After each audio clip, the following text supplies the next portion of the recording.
ಒಂದೊಂದು ಸತಿ ಕೆಲವ್ರಿಗೆ ನೋಡಿದ್ರೆ ಅನಿಸುತ್ತೆ ಅವ್ರು ಎಷ್ಟು ಜಡವಾಗಿರ್ತಾರೆ ಅಂದರೆ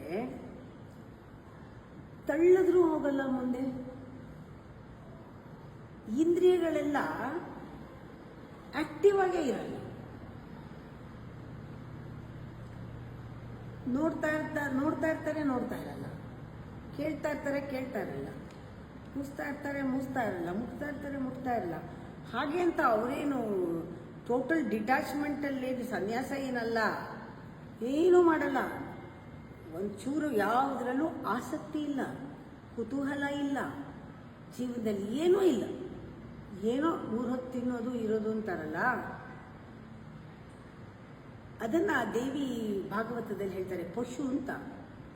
ಪಶುಪಾಶ ವಿಮೋಚಿನಿ ಅಂತ ಪಶುಗಳ ಪಾಶವನ್ನು ಅವಳು ವಿಮೋಚನೆ ಮಾಡ್ತಾಳೆ. ಅವಳು ಪಶುಗಳನ್ನ ಬಡಿತಾಳೆ, ಅವಳು ಎಬ್ಬಿಸ್ತಾಳೆ ಅಂತ ದೇವಿನ. ಈ ಥರ ಇರೋದನ್ನ ನಾನು ನೋಡಿದಾಗ ನಂಗೆ ಅನ್ಸುತ್ತೆ ಆಕ್ಟಿವ್ ಆಗಿ ನರಸತ್ತವರು ಅಂತ. ನರಸತ್ತವರು ಅಂದರೆ ಇದೇ ಇಲ್ಲ, ನರದಲ್ಲಿ ಶಕ್ತಿನೇ ಇಲ್ಲ, ಬಲನೇ ಇಲ್ಲ.